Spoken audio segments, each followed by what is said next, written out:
semangat ya dalam mencari ilmu pada sore hari ini. Alhamdulillahirobbilalamin wa bihi nasta'inu ala umuri dunya waddin wassalatu wassalamu ala asyrofil anbiya'i wal mursalin wa ala alihi washabbihi ajmain. Nah, sebelum kita memulai pembelajaran pada sore hari ini, alangkah baiknya kita berdoa bersama. Bismillahirrahmanirrahim. Raditu billahi rabba wa bil islami dina wa bi Muhammadin nabiyya wa rasula. Rabbi zidni ilma warzuqni fahma. Amin. Ya, semoga dengan doa yang kita panjatkan kita diberi keberkahan dalam menuntut ilmu. Sebelum itu, Bapak di sini saya akan mengabsen anak-anak semuanya ya. Yang pertama ada Mbak Nurman, hadir. Mbak Casbunawati, hadir. Mbak Laila, hadir. Mbak Irfa, hadir. Mbak Puput, hadir. Mbak Fani, hadir. Mbak Irma, hadir. Mbak Nabila, hadir. Ya, hadir semuanya ya pada hari ini ya. Iya, Pak. Oke, baik, langsung saja kita menginjak ke pembelajarannya. Ini materinya silakan dibagi dulu. Yang depan sama belakang aja.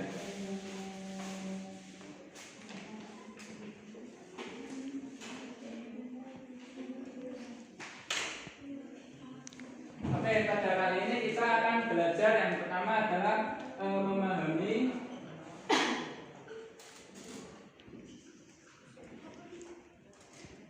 Al-Quran dan nama-nama lain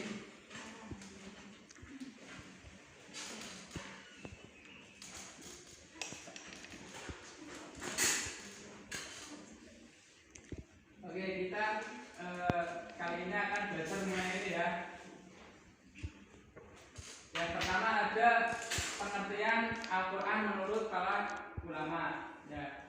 Pengertian Al-Quran itu ada beberapa ulama yang mendefinisikan pengertian Al-Quran baik secara etimologi maupun secara terminologi. Nah, secara etimologi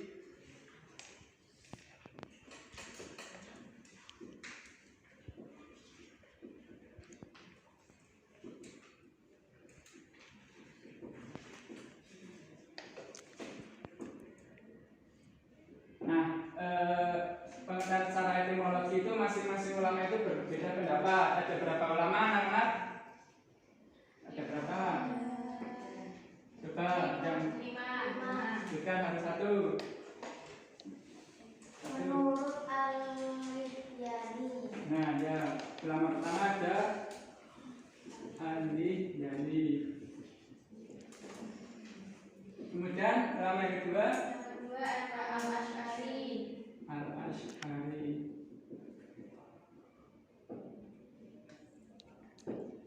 Ulama yang ketiga Al-Faruq ya. Ulama yang keempat, ayo Mbak Puput siapa? Asyidah.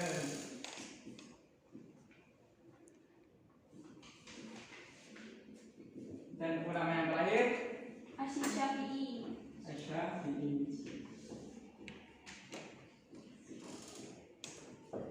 Nah ini ulama-ulama yang nanti akan kita bahas dari pengertian secara etimologi. Nah, kemudian ada ulama yang mendefinisikan pengertian secara terminologi. Nah,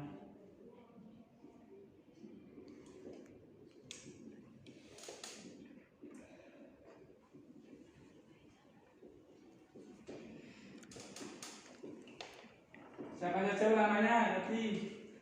Mbaknya siapa? Ayo. Ada Syekh Muhammad Mudalli.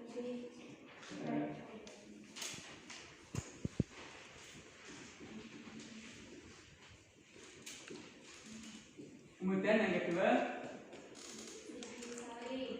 ya itu tuh mbaknya yang belum siapa?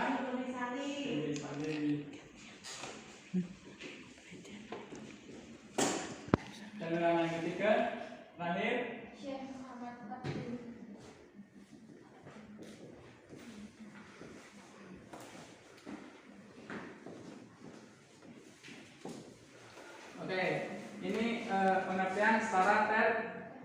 etimologi. Nah, tadi kita pengertian secara etimologi.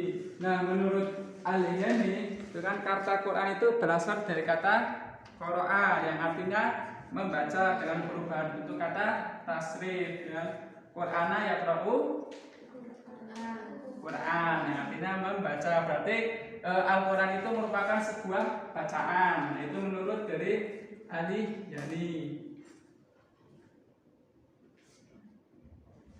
Nah, kalau menurut Al-Asy'ari apa? Coba ada yang berani angkat tangan. Pengertian Al-Quran menurut Al-Asy'ari. Siapa? Ya. Al-Quran berarti menggabungkan sesuatu dengan yang lain. Kemudian kata tersebut dijadikan sebagai nama kalamullah yang diturunkan kepada nabinya, mengingat bahwa surat-suratnya, ayat-ayatnya, dan huruf-hurufnya beriring-iringan dan yang satu digabungkan kepada yang lain. Ya, terima kasih. Siapa namanya? Uni, Pak. Ya, saya kasih nilai tambahan ya. Oke, terima Mbak kasih. Unita. Oke, itu merupakan kalamullah. Nah, kalau menurut Al-Furu, ya ada yang berani menyebutkan? Itu ya, lanjut ya. Al-Quran itu merupakan petunjuk atau indikator, mengingat bahwa Al-Quran satu sama yang lain itu saling membenarkan. Nah, itu menurut Al-Furu, petunjuk, ya, petunjuk bagi kita sebagai kaum atau umat Islam, Muslim, ya betul. Nah, kalau menurut Abu Zaid apa Al-Quran? Ayo, ada yang tahu? Nanti saya kasih nilai tambahan. Ya.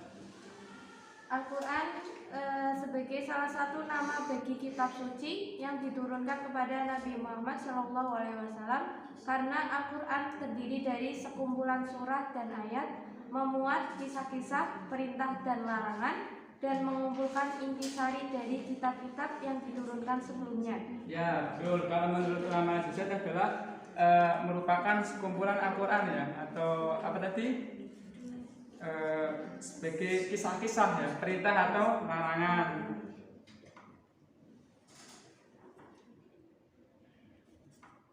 Nah, contoh dari perintah yang ada di dalam Al-Quran itu seperti apa? Yang pertama contohnya adalah berpuasa, kemudian sholat. Nah, kemudian larangannya seperti berbuat zina, kemudian judi, ya minuman keras, itu merupakan satu yang dilarang oleh Al-Quran. Nah, itu menurut Az-Zujaj. Nah, yang terakhir menurut Asy-Syafi'i. Mbak Puput apa tahu nggak Mbak Puput? Saya nggak berhubungan teks, Pak. Oh ya, itu. Pak, saya Amin nggak bawa kacamata, Pak. Oh ya, nggak apa-apa ya, bisa bawa kacamata ya. Nah, menurut Asy-Syafi'i itu merupakan sebuah kitab suci ya, kitab suci Allah yang diturunkan kepada siapa? Kepada siapa Al-Quran itu diturunkan? Kepada Nabi ya, Nabi Muhammad Shallallahu Alaihi Wasallam.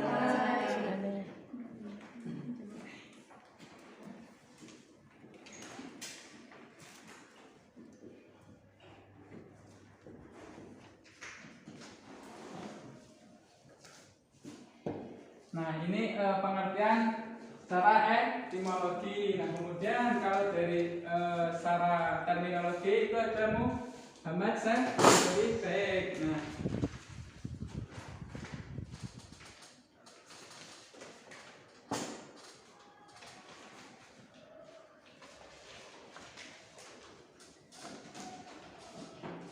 nah kalau dari Muhammad Syafi'i ya, dalam kitab Asyad atas Syariat Islam, itu Al-Quran merupakan lafaz atau firman Allah yang berbahasa Arab yang diturunkan kepada Nabi Muhammad Sallallahu Alaihi Wasallam.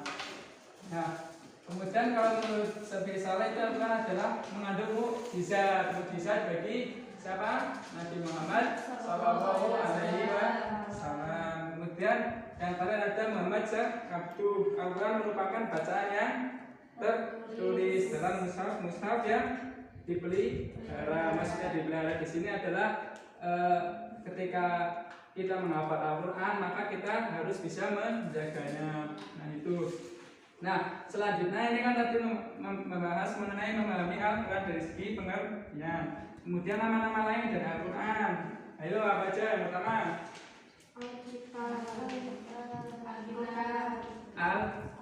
Al-Quran dulu. Nah ini Al-Quran. Kemudian Alkitab. Kemudian Al-Qur'an. Yang keempat Al-Azil ya. Nah ini nama lain adalah Al-Quran. Al-Quran itu merupakan sebuah yang tadi yang disebutkan oleh itu ya Al-Ihyani atau sebuah bacaan. Kemudian Alkitab adalah kitab Allah Subhanahu Wa Taala yang diturunkan kepada Nabi Muhammad melalui perantara malaikat Jibril. Kemudian Al-Qur'an. Al-Qur'an itu merupakan suatu pembeda.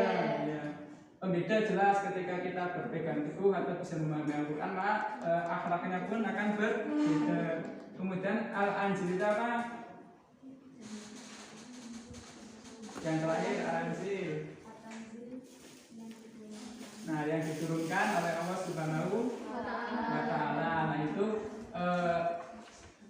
memahami Al-Quran dan nama-nama lain dari Al-Quran. Oke, selanjutnya untuk bahan diskusi teman-teman semuanya ya. Oke, di sini ada kertas ya. Kita akan belajar mengenai Al-Quran, hadis. Nah, di sini ada kertas. Ada nama ayat Al-Qurannya, kemudian ayatnya dan artinya. Silakan teman-teman nanti ini dibagi ya 3 kelompok, 1, 2, 3. Nanti dicocokkan. Nanti silakan maju. Ya, dicocokkan ya nanti maju.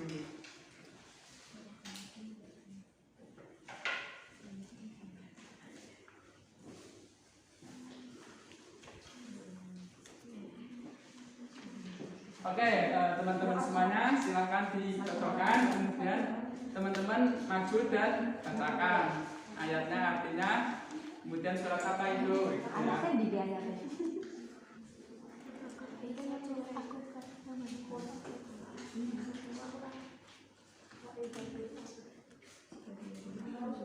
Ayo siapa cepat, saya akan kasih nilai A ya nanti untuk mata pelajaran hadisnya.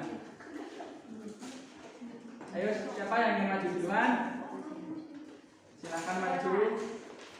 Dibaca surat apa, kemudian ayatnya, artinya apa itu. Surat Al-Baqarah ayat. Ini kurang satu ini. Oh. Ya. Nah, ayo silakan dibaca. Surat Al-Baqarah ayat 185. Ya. Bismillahirrahmanirrahim. Syahrul Ramadhanal ladzina unzila fihi al-Qur'an syahrul nasi wa bayyinatin minal huda wal furqan. Oke, artinya Bulan Ramadan adalah bulan yang di dalamnya diturunkan Al-Quran sebagai petunjuk bagi manusia dan penjelasan-penjelasan mengenai petunjuk itu dan pembeda antara yang benar dan yang batil. ya, oke, dapat kita simpulkan ya dari apa yang teman-teman presentasikan bahwa Al-Quran itu merupakan dari apa? Petunjuk, kemudian pembeda dari yang hak dan yang batil. Kita beri tepuk tangan untuk kelompok 1. Oke, nanti kelompok 1 jaminan dapat nilai A ya. Amin. Oke, karena waktunya sudah habis, untuk kelompok selanjutnya maju presentasi yang minggu depan. Nah, kemudian dari materi yang tadi saya sampaikan, apakah ada pertanyaan? Enggak ada, Pak. Enggak ada ya. Kemudian kita simpulkan bareng-bareng ya. Nah ini memahami Al-Quran. Nah, siapa saja sih ulama yang mendefinisikan?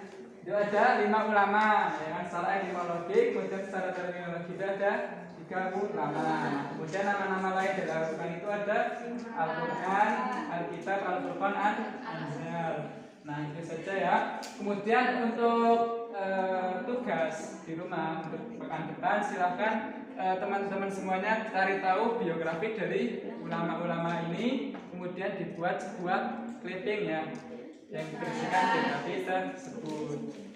Oke. Apabila sudah tidak ada yang ditanyakan ya, sudah jelas ya. Saya akan tutup pembelajaran pada sore hari ini dengan bacaan wal asri bareng-bareng ya. Bismillahirrahmanirrahim. Wal asri innal insana lafi khusrin illal ladzina amanu wa amilus shalihati wa tawasaw bil haqqi wa tawasaw bis sabr. Apabila banyak kata dan penjelasan yang kurang jelas dari Bapak, mohon minta maaf ya. Terima kasih. Wassalamualaikum warahmatullahi wabarakatuh. Waalaikumsalam.